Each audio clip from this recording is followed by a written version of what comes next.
Hello বন্ধুরা, আজকে আমি বানাবো ডালের বড়া দিয়ে কুয়াশের পাতার মধ্যে। আমাদের তো এখানে কুমড়ো পাতা নাই, তার জন্য কুয়াশের পাতার মধ্যে বানাচ্ছি।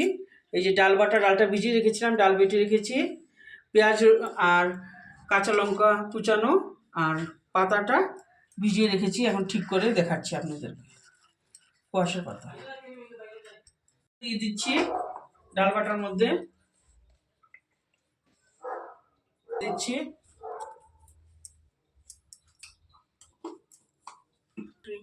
পেঁয়াজ কাঁচা লঙ্কা কুচি আর কুচানো শুকনো মরিচ দিয়ে দিচ্ছি। তারপর মেখে নেব।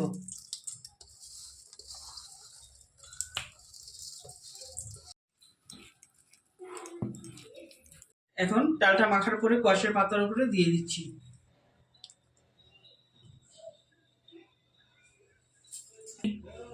এখন এটাকে ফোল্ড করে নেব, সুন্দর করে ভাঁজ করে নেব।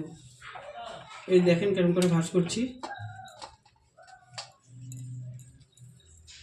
এরকম করে ভাঁজ করে নেবেন।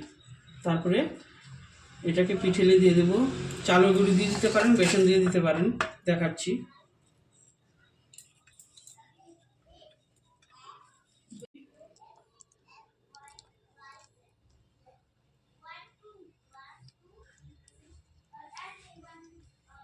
তেলের মধ্যে দিয়ে দেব।